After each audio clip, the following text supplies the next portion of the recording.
Nous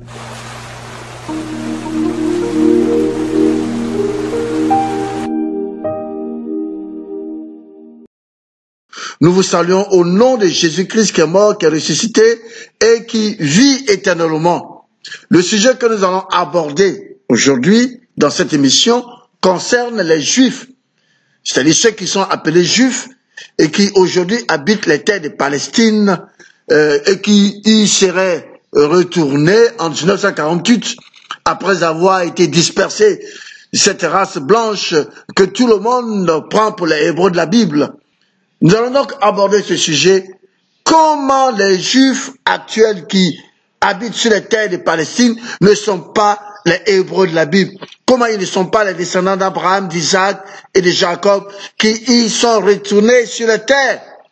C'est un sujet certes délicat qui va faire grincer les dents, qui va choquer, mais cela est absolument indispensable de connaître la vérité, car la parole de Dieu dit que mon peuple périt faute de connaissance.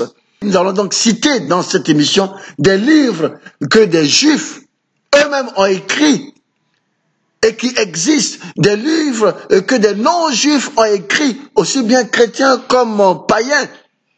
Nous allons apporter des témoignages, des encyclopédies. Nous allons apporter tout ce qu'il faut, des tests génétiques qui vont vous montrer que les Juifs aujourd'hui qui habitent les terres de Palestine ne sont pas les Hébreux de la Bible, ne sont pas les descendants d'Abraham, d'Isaac et Jacob. Certes, cela va vous choquer, mais cela est absolument indispensable de connaître la vérité. Car sans cette vérité, l'Église est en train de prendre une direction qui ne plaît pas du tout au Seigneur. Que le Seigneur vous bénisse et je vous souhaite une très bonne écoute. Avant de commencer, j'aimerais m'adresser à ceux qui voudraient me taxer d'antisémite en leur citant la déclaration suivante faite par le politicien juif new-yorkais Harold Rosenthal. Il disait ceci: l'antisémitisme ne signifie pas opposition au sémitisme. Il n'y a nulle part une telle chose. C'est une expression que nous juifs utilisons efficacement comme un mot aphrodite que nous brandissons chaque fois à des bigots comme vous les gars et contre quiconque qui porte une critique contre les Juifs. Dans la Bible, l'un des traits caractéristiques des derniers temps est la séduction de l'humanité. La Bible dit que Satan et sa horde infernale feront des choses telles que toute la terre sera séduite à l'exception des élus. Ce que nous savons est que toutes les rues de Satan sont en action aujourd'hui et la séduction a commencé il y a longtemps.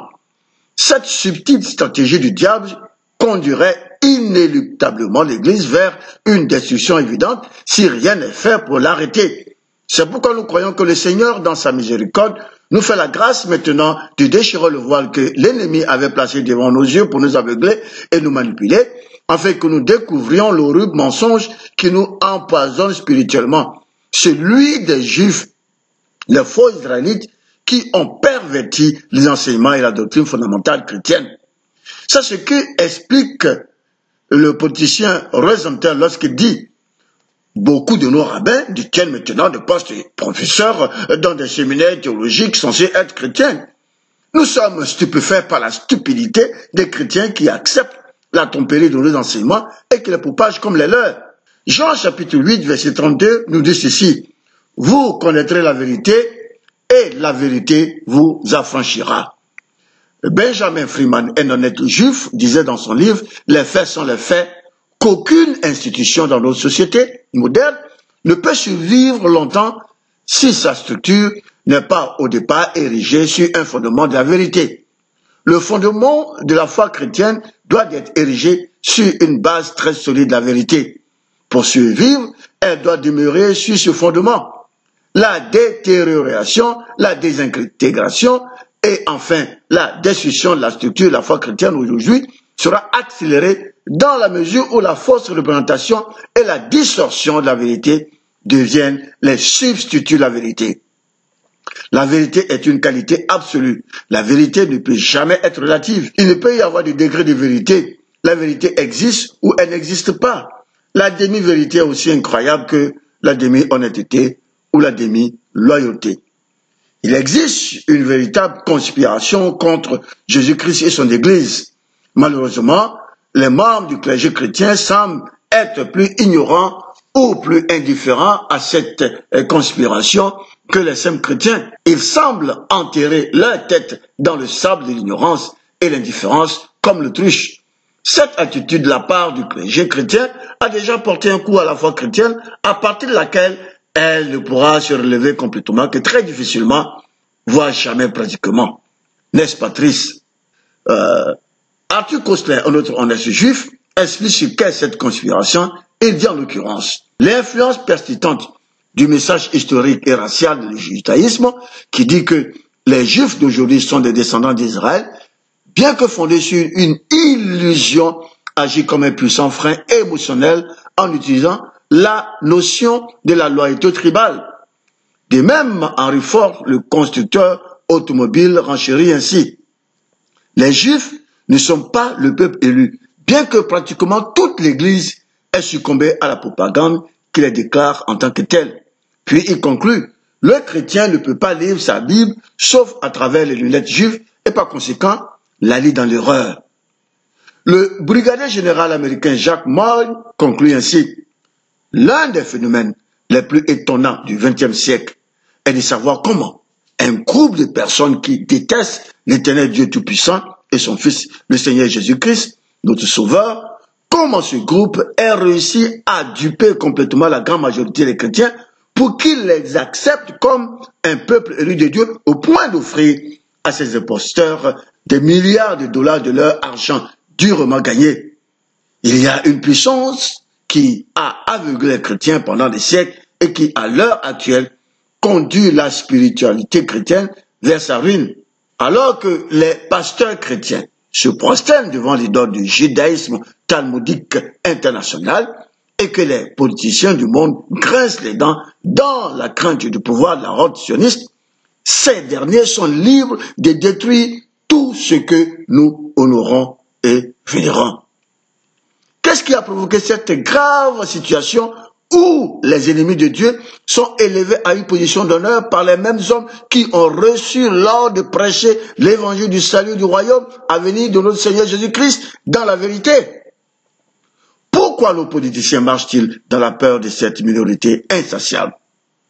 Eh bien, la connaissance de ce peuple usurpateur d'identité nous permettra de répondre à ces questions et d'y apporter les solutions. Donc, qui sont donc ces personnes qui se font appeler juifs et qui occupent les terres de Palestine aujourd'hui? Nous allons maintenant apporter les témoignages des juifs comme des non-juifs, des personnes qui ont écrit des livres pour dénoncer l'imposture juive qui consiste à les prendre pour les Hébreux de la Bible, les Israélites descendants d'Abraham, d'Isaac et Jacob. Nous résumons aussi les déclarations de plusieurs juifs qui nous révèlent leur véritable origine, puis nous citons des non-juifs et nous dirons ce que les juifs disent du Seigneur Jésus-Christ, les chrétiens et même les noirs, puis nous conclurons. Nous aimerions préciser avant de commencer que selon l'almanach juif de 1980 à la page 3, il est dit, strictement parlant, il est inexact d'appeler un ancien israélite juif ou d'appeler un juif contemporain un israélite ou un hébreu. Je suis totalement d'accord avec cela. J'ai déjà parlé de ça dans le livre, hein? Mais peut-être que cela doit être l'objet encore d'une autre émission plus tard. On verra cela. Maintenant, nous commençons. Les révélations du docteur Benjamin Freeman. Né en 1890, M. Freeman était un homme d'affaires juif très prospère de New York. Il a rompu avec la communauté juive organisée après la victoire judéo-communiste de 1945. Il a passé le reste de sa vie et une grande partie de sa fortune, considérable au moins 2,5 millions de dollars, à l'époque c'était vraiment une fortune, à exposer la tyrannie juive qui a entièrement enveloppé les États-Unis. Il était très introduit dans le milieu politicien de la Maison Blanche. Nous citons ici la partie d'une lettre écrite et adressée à un autre juif et qui a été publiée par National Economic Council, Inc., sous le titre Lettre Conseil numéro 177 du 15 octobre 1947. Et elle dit ceci, le sionisme politique est la base de l'ignorance populaire. La plupart des chrétiens américains ont vaguement l'idée de ce qui se passe lorsque les juifs réclament la Palestine comme la terre promise sur laquelle ils auraient vécu pendant plusieurs siècles avant qu'ils ne soient chassés au début de notre ère. Ainsi donc la pensée d'un peuple de retour à la terre patrie semble bonne et satisfaisante. Mais voici les faits que la plupart des Américains ignorent, c'est que le sionisme politique est exclusivement un mouvement créé par les Juifs d'Europe de l'Est. Ces Juifs d'Europe de l'Est n'ont ni la race, ni un quelconque lien historique avec la Palestine. Leurs non-sémites ancêtres n'étaient pas habitants de la terre promise. Ils sont donc les descendants directs du peuple du royaume khazaï qui a existé jusqu'au XIe siècle. Les Khazaïdes, donc, un peuple non-sémite de type mongol qui, vers le 1er siècle après Jésus-Christ, a émigré de l'Asie centrale vers l'Europe orientale. Vers le 7e siècle, Boulan, le roi khazar, a adopté le talmudisme comme religion d'État et la majorité des habitants se joignaient à lui dans cette nouvelle allégeance. Avant cette date, il n'existait pas de juifs, ni une telle chose comme un khazar dont les ancêtres seraient venus de la terre sainte. Le peuple sémite, c'est-à-dire les vrais Israélites, a établi la religion de la loi et des prophètes au cours des siècles en Palestine, bien avant que les Khazars ne se convertissent à la foi hébraïque. Compte tenu de ce fait, que devient donc le cri de rapatriement de ces Européens de l'Est parlant le yiddish juif qui n'ont ni lien racial ou historique avec la Palestine. Arthur Koestler, nous avons cité au début, est l'auteur juif chrétien du remarquable livre La 13e tribu, publié en 1976. Arthur Koestler était donc un auteur journaliste hongrois britannique. Il est né à Budapest en 1905 et est mort à Londres en 1983. Nous donnons ici quelques-unes des nombreuses admissions sur les origines véritables du peuple juif d'aujourd'hui. 1. Il dit ceci: génétiquement, les juifs d'aujourd'hui sont plus étroitement liés aux Hunt, Irgou et aux tribus Magouare, carassements d'Abraham, d'Isaac et de Jacob. Si cela savait être le cas, alors le terme antisémitisme serait vide de sens. 2. Les Khazars et leurs rois sont tous des juifs non génétiquement, mais plutôt par la conversion au judaïsme. Certains sont d'avis que Gog et Magog sont les Khazars. Gog et Magog que nous citons, que nous lisons dans le livre d'Ézéchiel 38. Nous sommes entièrement d'accord que Gog et Magog représentent les Khazars, c'est-à-dire les Juifs actuels. Nous avons développé cela dans le livre 2. Et d'ailleurs, nous avons fait une émission là-dessus que vous pouvez retrouver sur YouTube. 3. Joseph, l'un des rois Khazars, a fourni une généalogie de son peuple. Il a dit ceci: bien que juif nationaliste farouche, fier de Manuel le chef de Juda, il ne peut pas réclamer pour eux, les Khazars, la descendance sémitique. Il retrace les ancêtres, non pas à Hachem, mais au troisième fils de Noé, Japheth, ou plus précisément au petit-fils de Japheth, Togarma, l'ancêtre de toutes les tribus turques. Je vais donc faire une parenthèse ici pour parler un peu du Khazar correspondance, c'est-à-dire un échange de lettres entre un judaïte nommé Isaac Ba Ezra Ba Chapou Menahem Ben Shakuruk, qui était ministre en chef du calife de Cordoue en Espagne. Vous savez que l'Espagne avait été conquise par les morts, c'est-à-dire les Arabes noirs, parce que les Arabes sont tous d'origine noire. Ils n'ont rien à voir avec les Turcs, c'est-à-dire les Turcs ottomans qui ont envahi les terres arabes et qui aujourd'hui ont cette peau basanée et que l'on prend pour les Arabes. Les véritables Arabes étaient fiers d'être noirs. Et ce sont eux qu'on appelle les morts qui ont conquis l'Espagne. Et ils ont occupé l'Espagne pendant des siècles. Et c'est donc dans la cour de un de ces califes-là que Isaac était, et il a eu une correspondance avec le roi Joseph de Khazar. La date de la correspondance est située entre 954 et 961 de notre ère. C'est donc de cette correspondance que nous avons tiré dans la troisième partie cette citation de Joseph qui dit qu'il ne peut pas réclamer sa descendance à Hachem, mais plutôt à Japheth. Nous continuons donc. Les Khazars sont également connus sous le nom des Ashkenazis. Selon la Bible, les Ashkenazes sont des descendants de Gomer, fils aîné de Japheth. Dans Genèse chapitre 10, versets 2 à 3, nous disons, les filles de Japheth furent Gomer, Magog, Madai, Javan, Tubal, Meshach et Tira. Les fils de Gomer sont Ashkenaz, Riphat et Togarma. Nous voyons bien ici que les Juifs Ashkenaz qui établissent leur descendance à Ashkenaz ne sont pas des descendants de Shem, mais plutôt Japheth. Quatrièmement, dans le dernier chapitre de son livre, Arthur Koestler donne la preuve que l'anthropologie est d'accord avec l'histoire pour réfuter la croyance populaire d'une race juive descendant d'une tribu biblique de Juda. Nous continuons dans les témoignages juifs sur leur origine non sémite. Le docteur Alfred M. Leventhal, dans un discours au Club Cornell de Washington, DC le 10 septembre 1985, révèle que le lien kazakh-juif a été vérifié par de nombreux éminents anthropologues. Il dit ceci, beaucoup de juifs de nos jours et qui veulent venir en Palestine n'ont jamais eu d'ancêtres physiques dans cette partie du monde. L'écrasante majorité des juifs sont des descendants de kazakhs convertis qui ont adopté le judaïsme. Puis de continuer, c'est Ashkenazi kazakh juifs, les juifs d'Europe de l'Est n'ont pas du tout de sang sémitique. Ce point de vue de la non-appartenance ethnique de la plus grande partie de la communauté juive est soutenu par d'éminents anthropologues comme Ripley, Weissenberg, Hetz, Bose, Peter, Fitzberg, Mead et autres. Wilmot Robertson, dans son livre Les possédés majoritaires, écrit « Les Juifs non-israélites dans les terres slèves, les Ashkénazes sont à distinguer de la communauté séfarade.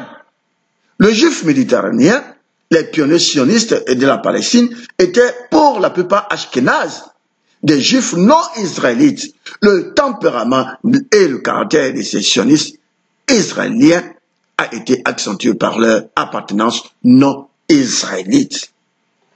Dans son livre Les Juifs américains, l'auteur juif James Yaffe écrit « En Amérique, il a considéré que le juif séfarade a presque disparu. Il a été estimé que 95% des juifs en Amérique aujourd'hui sont les descendants de ces Kazakhs immigrants ashkénazes de l'Europe de l'Est. Ce que le juif américain est maintenant, son style de vie et de pensée lui vient de la Sète, une petite ville ou village qui se trouvait auparavant en Europe de l'Est, auquel il faut ajouter un tempérament issu du quartier sud-est de Manhattan à New York, ce qu'on appelle The Village. On arrive à la conclusion évidente que les juifs ashkénazis ne sont pas sémites. Dans son livre « De Pharaon à Hitler, qu'est-ce qu'un juif ?»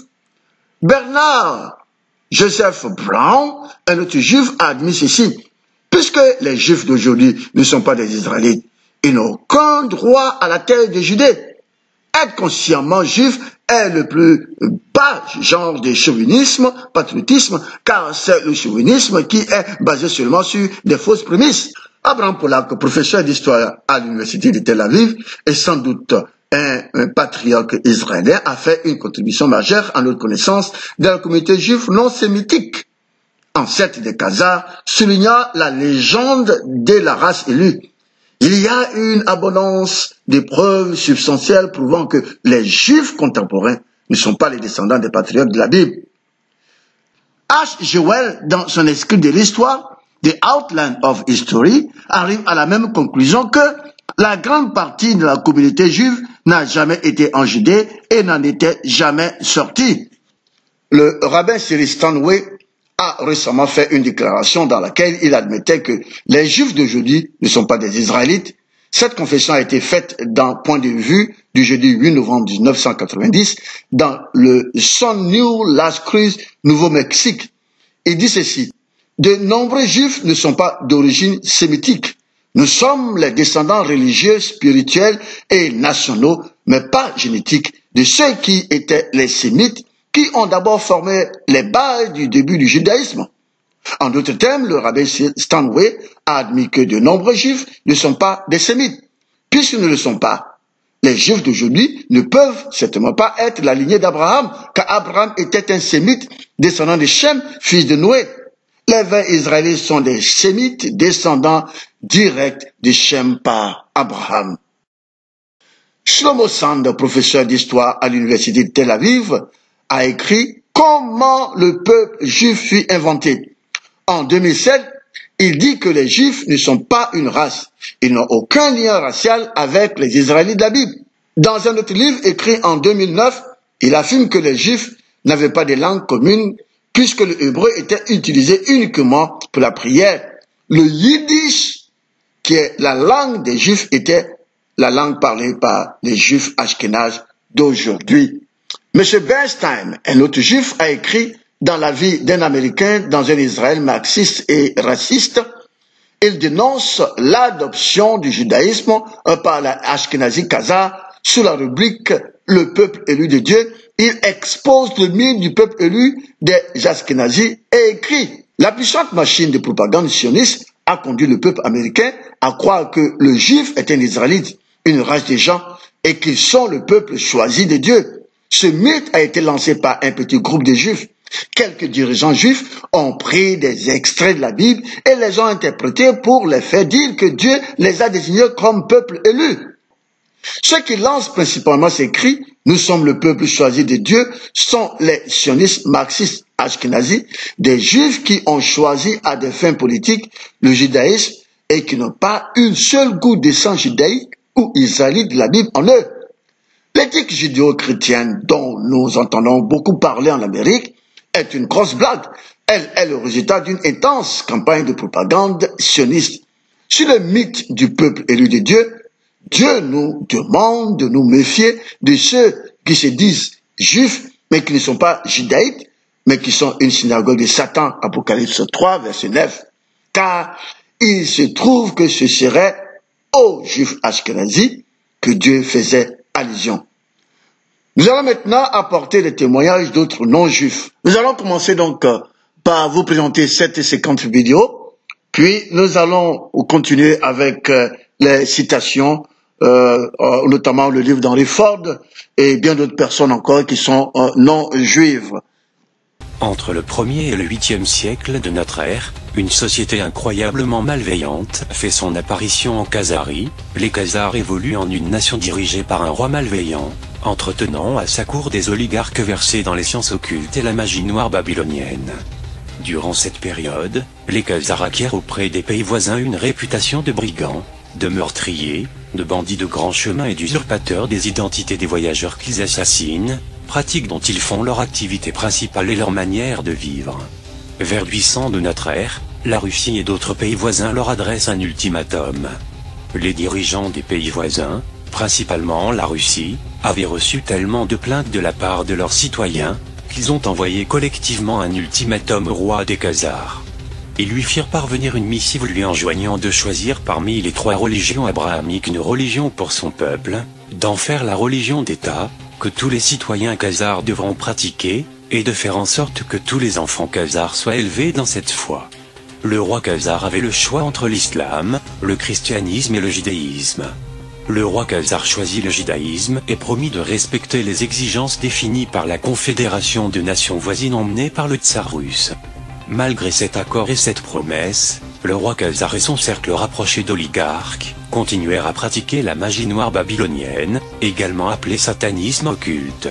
Ce dernier comportait des cérémonies secrètes de sacrifice d'enfants, dont après exsanguination on buvait le sang et mangeait le cœur, afin d'induire en erreur la confédération de pays menée par la Russie, qui observait la Khazarie. Le roi khazar mêla ses pratiques lucifériennes de magie noire avec le judaïsme et créa une religion secrète hybride satanique connue sous le nom de talmudisme babylonie. Cela devint la religion nationale de la Khazarie, et généra la même malveillance pour laquelle la Khazarie était connue auparavant. Malheureusement, les Khazars continuèrent leurs pratiques malveillantes, détroussant et assassinant les habitants des pays voisins, qui traversaient la Khazarie. Les brigands khazars avaient l'habitude d'usurper l'identité de leurs victimes, et devinrent des spécialistes des déguisements et fausses identités, une pratique qui perdure jusqu'à nos jours, de même que les cérémonies occultes de sacrifice d'enfants, qui sont en fait un ancien culte de Baal. Vers 1200 de notre ère, la Russie et les pays voisins en Eurasie décidèrent d'agir. À cette date, les Russes prirent la tête d'un groupe de pays entourant la Khazarie pour l'envahir afin de mettre fin aux crimes des Khazars envers leur peuple, crimes incluant l'enlèvement de jeunes enfants et de bébés destinés à servir pour les sacrifices sanglants du culte de Baal. Les dirigeants khazars disposaient d'un réseau d'espionnage très étendu grâce auquel ils furent avertis à temps pour fuir la Khazarie à destination de l'ouest de l'Europe en emportant avec eux leur énorme fortune en or et en argent. Ils firent profil bas et se regroupèrent, en prenant de nouvelles identités. En secret, ils continuèrent leur rituel satanique de sacrifice d'enfants et firent confiance à Baal pour leur offrir le monde entier et toutes ses richesses, comme il le leur avait promis, tant qu'ils continueraient à verser le sang et à sacrifier les enfants et les bébés en son honneur. Ce sont donc les Russes qui ont mis fin au règne de la terreur des Khazars. Ces derniers, c'est-à-dire les Khazars, ont juré de se venger. Et c'est ce qu'ils ont fait avec les Rothschild qui ont créé la révolution bolchevique de Karl Marx, de Trotsky, de Lénine, qui ont détruit la Russie des chrétiens et ont exterminé une grande partie de la population. On avance les chiffres de 40 à 50 millions de Russes qui sont morts dans cette révolution bolchevique qui a créé le communisme en Russie. Et ceci était donc l'action de vengeance des Khazars, ce qu'on appelle aujourd'hui des Juifs, à l'endroit des Russes, et qui les ont chassés de les territoires d'Asie où ils étaient, d'où ils menaient toutes sortes d'activités criminelles. Nous continuons donc dans les témoignages d'un non-juif, en commençant par Henry Ford, le constructeur d'automobiles Ford. Peu de temps après la Première Guerre mondiale, Henry Ford, fondateur de la Ford Motor Company, a réuni une équipe d'experts à Détroit pour mener des recherches sur les Juifs européens qui étaient rentrés en Amérique en grand nombre depuis les années 1880. Ford a dégagé plusieurs millions de dollars sur sa propre fortune pour cette recherche. Et en 1923, il a publié les résultats dans un ouvrage en 4 volumes intitulé « Le Juif international, le plus gros problème de l'humanité ».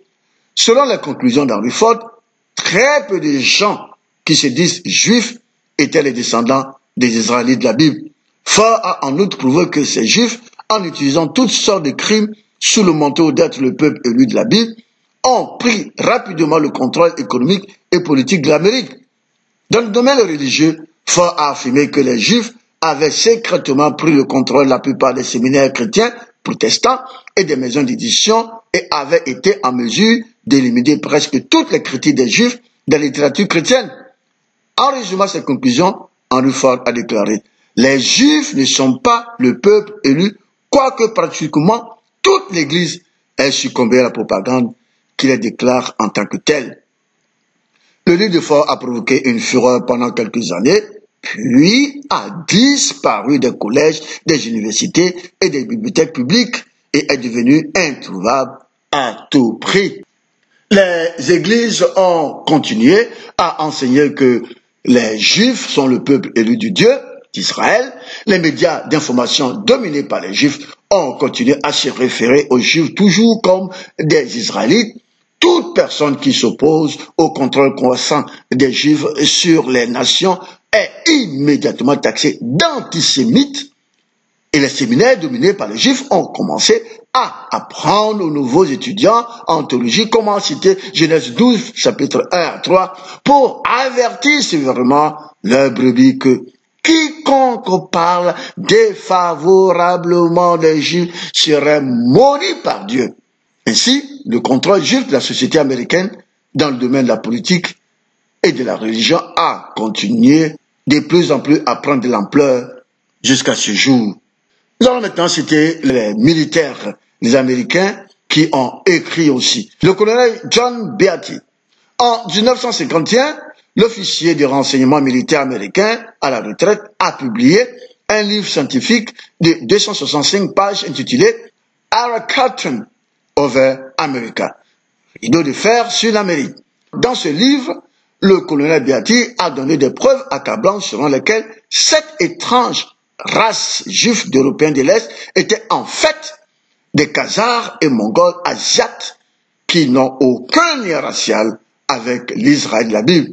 Il a ensuite prouvé qu'en 1951, ces Juifs avaient une mainmise sur la politique américaine, sur les banques et le crédit, sur toutes les sources d'information, sur l'industrie du divertissement et sur le système éducatif de l'Amérique, et qu'ils étaient la race prédominante des juges, des avocats, des médecins, et étaient aussi en première ligne dans le crime organisé.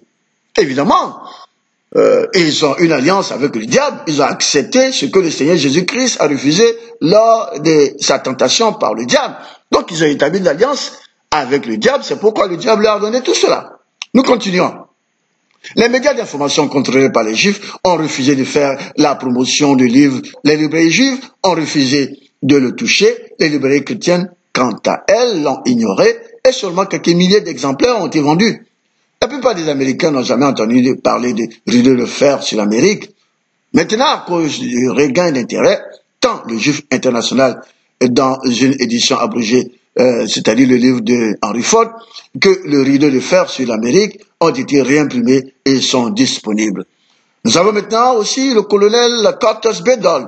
En 1977, cet officier de l'armée américain et beau-fils du président Roosevelt a publié un livre intitulé « Israeli Factory and Dollar Secret », les 5 000 milliards de secrets d'Israël.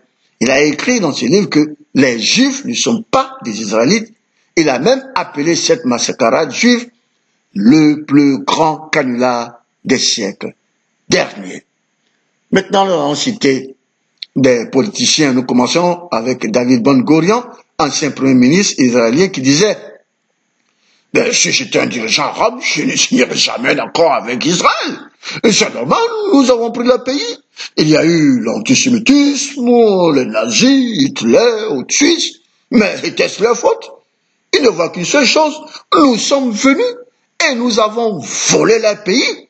Pourquoi devrait-il accepter cela? » Le baron de Rothschild lui aussi a déclaré « J'ai suffisamment accumulé d'argent et de pouvoir pour ne plus attendre l'Israël de Dieu, mais pour m'acheter un moi-même. » Et c'est pourquoi les chrétiens qui regardent Israël à présent comme un accomplissement de prophétie biblique doivent réfléchir 2 fois.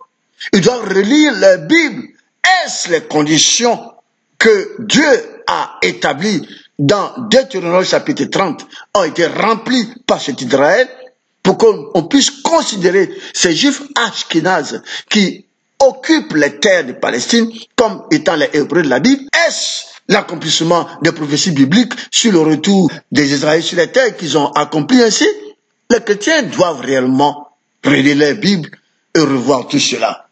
Lord Moyne, secrétaire d'État britannique, il a déclaré en 1942 au Caire que les Juifs ne sont pas les descendants des anciens Hébreux et qu'ils n'avaient pas de revendications légitimes sur la Terre Sainte. Bien, le 6 novembre 1944, Lord Moyne a été assassiné par 2 membres du gang terroriste Stern Group, Yitzhak Shamir. L'ancien président égyptien Abdel El Nasser a aussi fait la déclaration suivante au sujet des Juifs. Il a dit ceci: je n'aurai aucun respect pour les Juifs actuels parce qu'ils ont quitté la Palestine comme étant des Noirs et sont revenus complètement blancs. Le New York Times du 29 octobre 1996 révèle que les Juifs d'origine européenne sont des contrefaçons et n'ont pas de lien de sang avec Abraham. Le fait que la plupart de ceux qui se disent juifs ne sont pas des judaïtes, Apocalypse chapitre 2 verset 9, donc ne peuvent prétendre aux terres de la Palestine parce qu'ils n'ont aucun lien génétique avec Abraham, Isaac et Jacob. Ce fait ne peut plus être supprimé. Nous avons aussi le témoignage du chrétien Edward Henry. Et voilà ce qu'il dit. La plupart des Juifs vivant en Israël et partout dans le monde d'aujourd'hui sont des Européens de l'Est convertis à une religion qu'ils appellent le judaïsme, mais qui en fait est le talmudisme babylonien. Les Européens qui se convertirent à cette forme d'ashkénazie babylonienne judaïsme sont appelés Juifs ou Khazars. Aujourd'hui, les Juifs Khazars sont appelés Yiddish. Dans l'Apocalypse, Dieu se réfère à ces juifs ashkénazis talmudiques en tant que juifs qui se disent israélites, mais ne le sont pas, mais qui sont plutôt une synagogue de Satan, Apocalypse 2, chapitre 9. Nous allons maintenant apporter des citations de certaines encyclopédies. Encyclopédie des peuples américains, 1954, dit ceci, en référence au Khazars, ce qui suit. En l'an 740, après Jésus-Christ, les Khazars ont été officiellement convertis au judaïsme. Un siècle plus tard, ils ont été écrasés par le peuple des langues slèves et ont été dispersés dans l'Europe centrale où ils étaient connus comme juifs. Encyclopédie britannique à 15e édition, Khazars, confédération de tribus turques et iraniennes qui a créé un empire commercial majeur dans la seconde moitié du VIe siècle, couvrant la section sud-est de la Russie moderne européenne. Au milieu du 8e siècle, les classes dirigeantes ont adopté le judaïsme comme religion. L'encyclopédie moderne Cadillac, à la page 822, précise aussi le lien juif-khazar. Nouvelle encyclopédie catholique, dans son volume 8, page 173, dit ceci. Les Khazars étaient un groupe ethnique appartenant au peuple turc qui, vers la fin du IIe siècle de l'ère chrétienne, se sont installés dans la région entre le Caucase et la basse Volga et le fleuve Don. Vers le 8e siècle, le roi des Khazars et beaucoup de nobles Khazars acceptèrent la foi des judaïtes. Encyclopédie de Collier, volume 14, à la page 65, dit aussi la même chose au sujet des Khazars juifs. L'encyclopédie juive universelle, il dit ceci, Khazars, un peuple médiéval, probablement en rapport avec les Bulgares de la Volga, dont la classe dirigeante a adopté le judaïsme au cours du 8e siècle. L'encyclopédie juive Nouvelle Norme affirme que la population juive ashkénaze s'est depuis longtemps rapprochée des 100%. Nous allons maintenant, pour les sceptiques, apporter les preuves génétiques. Des preuves qui montrent que les juifs actuels qui habitent les terres de Palestine n'ont aucun lien génétique avec les Hébreux ni encore avec les Sémites. En 2012, une étude génétique majeure des Ashkénazis a été menée par Iran Israël Laïc, un généticien juif à l'université Hopkins des États-Unis. Son intention était de vérifier si la déclaration de l'auteur juif Arthur Koestler était vraie. Nous rappelons que Arthur Koestler avait dans son livre La 13e tribu affirmé que les juifs actuels, les Ashkénazis juifs, n'étaient pas les Hébreux de la Bible, mais plutôt des Khazars, c'est-à-dire un peuple de race turque qui s'est converti au 8e siècle au judaïsme. Et Laïc a voulu donc vérifier que l'origine génétique de ces juifs ashkénazis est bien les montagnes du Caucase où l'empire khazar s'étendait comme le prétend Koestler. Les premières analyses ont révélé un lien génétique étroit entre les juifs d'Europe et la population du Caucase et repèrent l'origine biogéographique des juifs d'Europe vers le sud dans la région des Khazars. Les résultats ont rejeté l'hypothèse rhénanienne, c'est une autre hypothèse, et défendent la thèse que les juifs d'Europe orientale sont en réalité des Khazars d'origine. Ce qui veut clairement dire que les résultats montrent que les juifs ashkénazis sont originaires des montagnes du Caucase dans la région appelée au 8e siècle après Jésus-Christ Khazarie, ce qui confirme les affirmations de Koestler, qui dit en fait que les juifs actuels n'ont aucun lien génétique ni avec les Sémites, ni avec les Hébreux et les gens qui ont habité cette région-là au temps biblique et qu'on appelle les Israélites. Nous terminons cette série de preuves par cette citation du docteur Oscar Ludwig Levy qui, dans la préface du livre « L'importance mondiale de la révolution russe », pose la rhétorique question suivante. Ne sont-ils pas eux, les non-israélites juifs d'aujourd'hui, les inventeurs du mythe peuple élu? Qui croyez-vous? Vos pasteurs qui déclarent faussement que les juifs sont le peuple élu de Dieu sans la moindre preuve pour étayer leur affirmation? Les juifs qui admettent honnêtement ce que les historiens juifs et non-juifs ont vérifié, que les Juifs d'aujourd'hui n'ont pas un lien racial ou historique et même génétique avec les descendants d'Abraham, d'Isaac et de Jacob, c'est-à-dire d'Israël. Les Juifs sionistes qui mentent pour leur propre gain politique et le profit, comme ils prétendent faussement être israélites, le peuple élu de Dieu, mais qui refusent de débattre des faits lorsqu'ils sont contestés. Qui croit?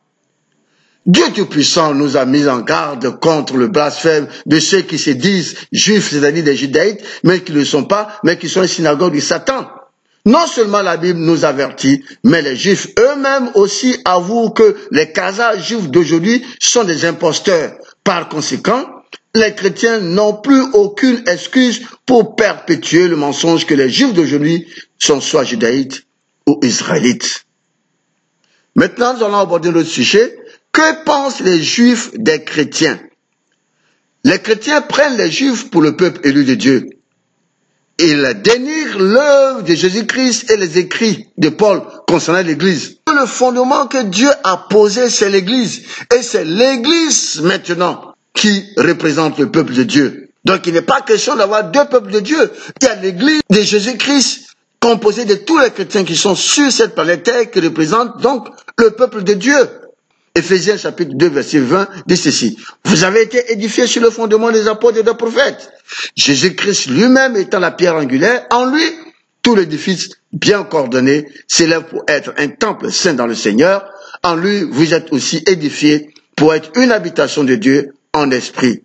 Donc, jusqu'à preuve du contraire, les Juifs actuels qui ne sont même pas les Hébreux ne peuvent en aucun cas prétendre être le peuple de Dieu. Alors, lorsque nous les appelons peuple de Dieu, eh bien nous dénigrons nous-mêmes ce que nous sommes et nous rejetons l'œuvre rédemptive du Seigneur Jésus-Christ et qui est mort sur la croix pour son Église.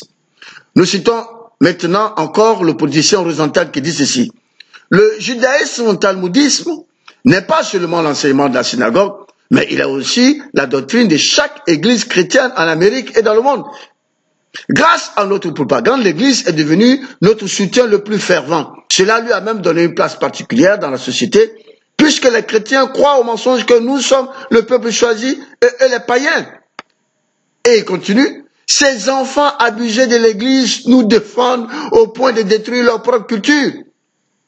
Grâce à la religion, nous avons pris le contrôle complet de la société, le gouvernement et l'économie. Aucune loi n'est jamais passée à l'exception que ces mérites n'aient déjà été enseignés dans les chaires. Les clergés incrédules instruisent leurs membres que nous sommes spéciaux, le peuple particulièrement choisi dans la société, pendant que de l'autre côté, ils prêchent l'égalité des races. Grâce à ces croyances chrétiennes, nous pouvions agir sur l'opinion publique pour arriver à nos propres fins. Ces gens ne sont que des pauvres stupides qui grognent et hurlent les chants que nous leur donnons à chanter, qu'il s'agisse de la vérité ou du mensonge. Les chrétiens, ces péricles de la chair, exaltent notre bonté pour leur prêter de l'argent pour construire le temple sans se douter que leur propre livre sacré condamne toute usure. Ils sont prêts à payer notre taux d'intérêt exorbitant. Ils ont conduit la société sous notre contrôle par la même pratique. Leur religion n'est qu'un autre canal par lequel nous pouvons étendre la puissance de notre propagande. Nous établissons la façon de penser des chrétiens. Nous avons même placé en eux un complexe de culpabilité en leur faisant peur de critiquer ouvertement la communauté juive. La grande majorité des chrétiens sont des ânes. C'est une réalité que nous avons le contrôle complet du christianisme organisé partout complètement. Nous avons infecté les églises complètement et nous avons maintenant le contrôle du système scolaire aux États-Unis et partout dans le monde. Car les chrétiens ne savent rien du fonctionnement du gouvernement. Ces marionnettes religieuses bêtes ne sont dépassées que par leur lâcheté car elles sont gouvernées facilement. Nous continuons. Les Juifs s'enrichissent au travers des guerres et la mort des chrétiens. En 1869, juste après la guerre civile, un éminent rabbin nommé Reshbon, parlant à l'enterrement du grand rabbin Shimon ben Yehuda, à Prague, a déclaré « Grâce à la puissance de nos banquiers internationaux, nous avons forcé les chrétiens à faire sans cesse des guerres. Les guerres ont une valeur particulière pour le juif, car le massacre des chrétiens donne plus d'espace à occuper aux juifs.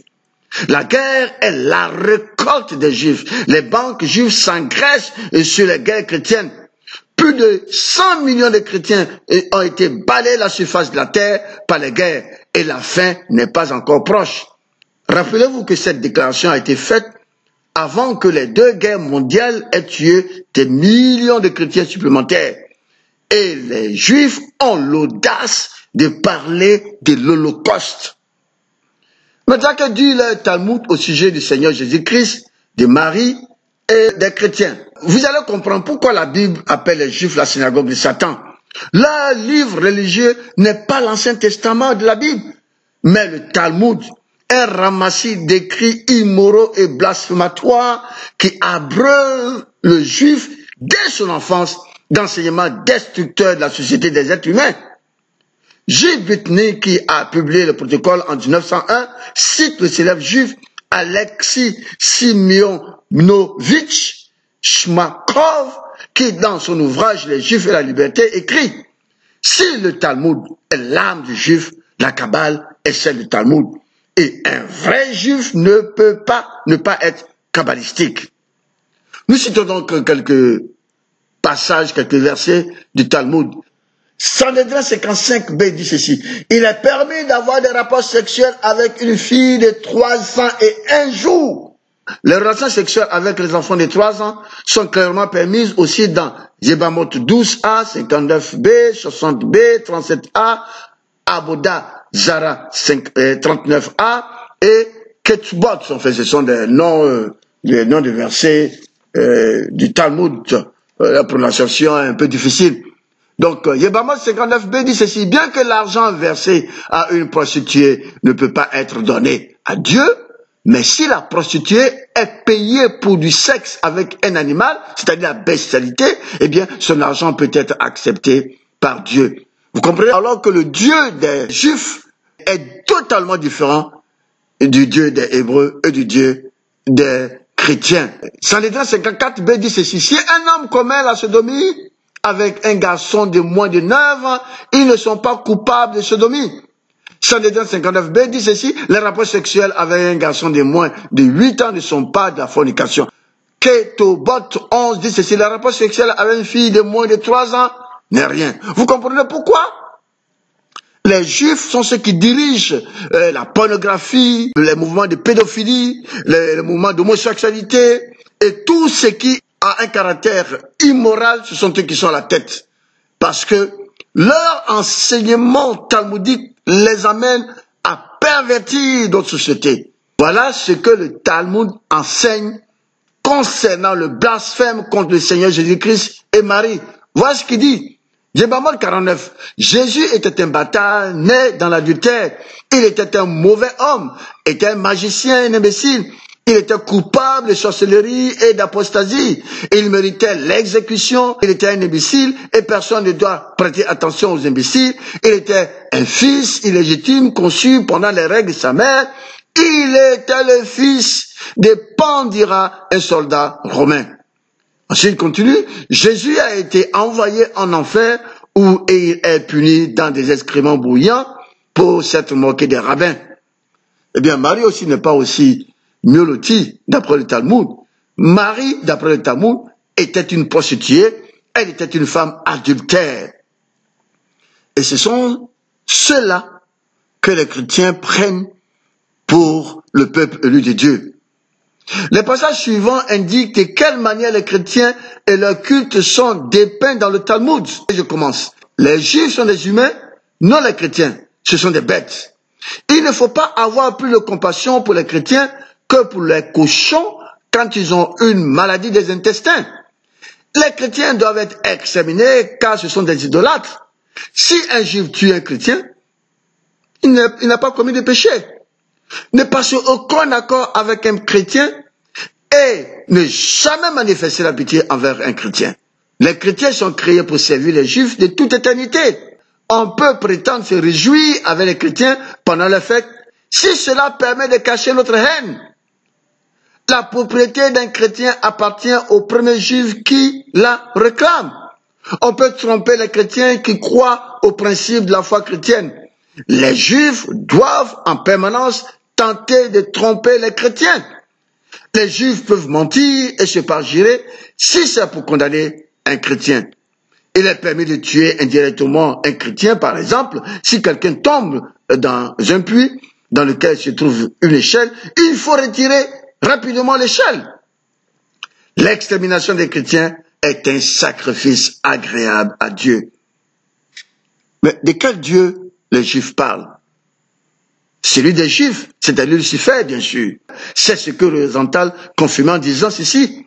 La plupart des Juifs n'aiment pas ça, mais la vérité est que nous sommes le peuple élu de Lucifer, et Lucifer est bien vivant.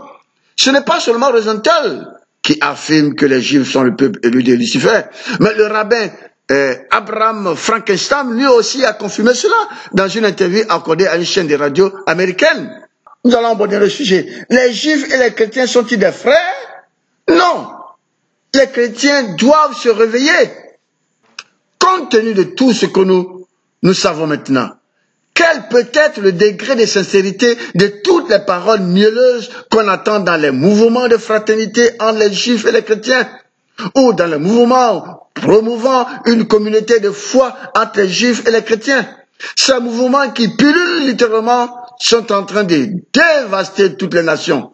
Si les Juifs qui sont dans ces mouvements utilisent le Talmud comme règle de leur activité politique, économique et sociale, quel peut être le degré de sincérité de tous les serments, les vœux ou les promesses qu'ils pourraient être amenés à faire? Que pensent maintenant les Juifs des Noirs? On parle la plupart du temps de la malédiction des Cam. Mais quelle est la source de cette légende-là? Eh bien, la plus célèbre source de fanatisme anti-nègre en Occident est souvent attribuée par erreur à la Bible. Elle est centrée sur l'histoire de Cam et la malédiction de Canaan par Noé. La malédiction biblique pour l'esclavage de Canaan dans Genèse 9 n'a pas une signification spécifiquement raciale et ne contient pas de sectarisme anti-noir. Le chercheur juif Harold Brackman, dans sa thèse de PhD de 1977, indique que la source, la souillure raciale attribuée à Ham et à son fils Canaan et leurs descendants est le Talmud, non pas la Bible. Il est indéniable que le Talmud a été la première source pour lire un contenu négrophile dans l'épisode en question. La glose talmudique de l'épisode ajoute la stigmatisation de la noirceur au sort de l'esclavage que Noé prédit pour la descendance de Canaan, fils de Cam. Brackman cite ainsi la version du Talmud de Genèse 9. Voilà ce que le Talmud dit. Les paroles furent ainsi adressées à Cam par son père outragé. Parce que vous avez abusé de moi dans l'obscurité de la nuit, vos enfants doivent être nés noirs et laids. Parce que vous avez tourné votre tête pour m'embrasser, ils doivent avoir les cheveux crépus et les yeux rouges. Parce que vos lèvres ont plaisanté à mes dépens, elles doivent s'enfler. D'autres textes du Talmud continuent de donner plus dans le sectarisme sur l'origine de la noirceur de la peau.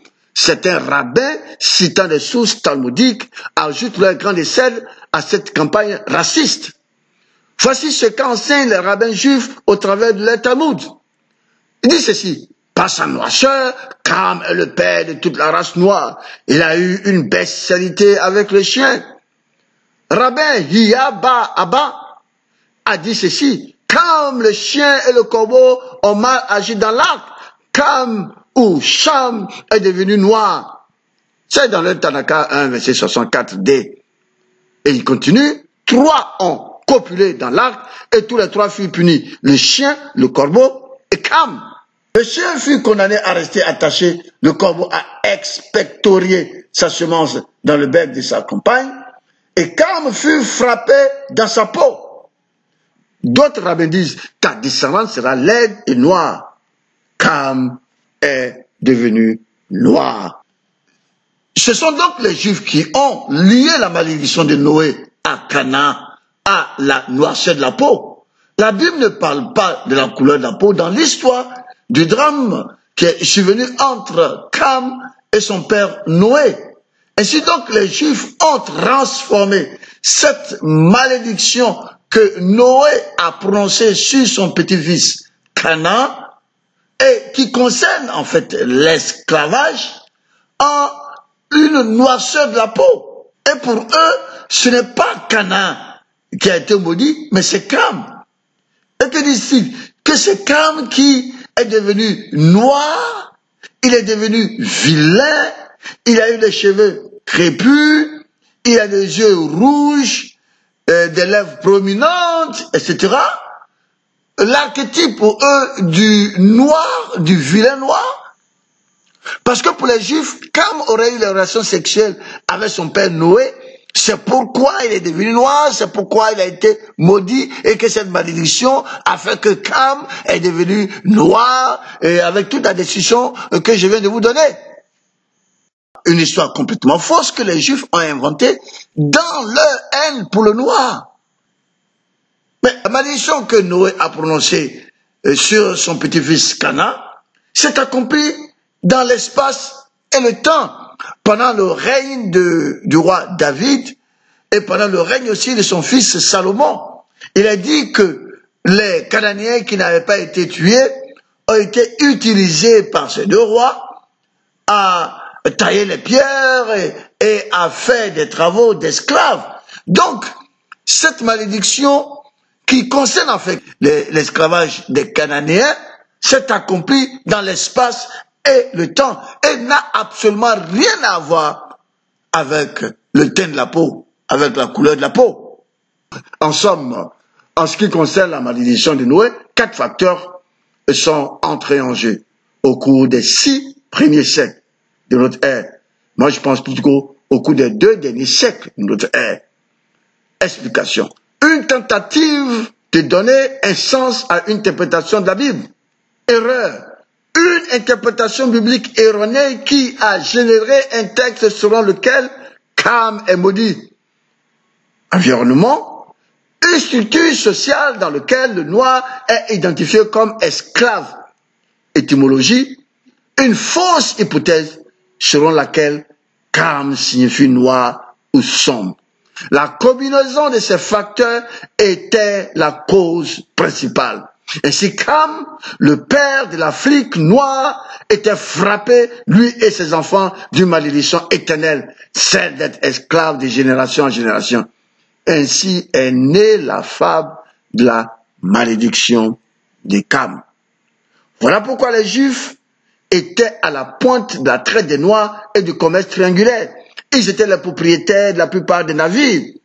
Les Juifs possédaient des entrepôts d'esclaves africains et les vendaient en gros. Ils étaient actifs dans la contrebande d'esclaves en des endroits où l'esclavage était illégal. Ils les louaient quand ils ne voulaient pas acheter. Ils élevaient les femmes noires aux fins sexuelles. Les Juifs contrôlaient les prisons et emprisonnaient et punissaient les esclaves noirs. Ils servaient comme agents de police, shérifs, détectives et chasseurs de primes. Lorsque l'esclavage était interdit dans la colonie de Géorgie, les Juifs sont partis. Ils ne sont revenus que lorsque l'esclavage fut rétabli. Parlant du rôle des Noirs, Rosenthal a dit ceci. Oui, nous savons qu'ils sont des êtres inférieurs, une race stupide, mais très utile à faire de l'argent. Je veux dire, beaucoup d'argent réellement. Les nègres feront n'importe quoi pour de l'argent. Les nègres aiment avoir des relations sexuelles avec vos femmes blanches et nous les y encourageons et les utilisons à notre avantage. Nous continuons. Il est vital de savoir que les Juifs ashkénazes sont des gens sans aucune allégeance à une nation. Leur objectif principal est de posséder le monde entier. Pour avoir une idée de l'objectif de ces infâmes talmudistes, nous vous invitons à lire la lettre suivante de Baruch Lévi, 1879, à Karl Marx. Le peuple juif dans son ensemble sera son propre Messie. Il atteindra la domination du monde par la dissolution des autres races, par l'abolition des frontières, l'anéantissement de la monarchie et par l'établissement d'une république mondiale dans laquelle les Juifs pourront exercer le privilège de la citoyenneté partout. Dans ce nouvel ordre mondial, les Juifs fourniront tous les dirigeants sans rencontrer d'opposition.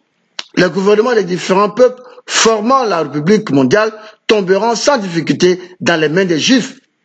Il sera alors possible pour les dirigeants juifs d'abolir la propriété privée et partout de faire usage des ressources de l'État. Ainsi, la promesse du Talmud va être accomplie. Talmud, livre dans lequel il est dit que quand le temps messianique sera venu, les Juifs auront tous les biens du monde entier entre leurs mains.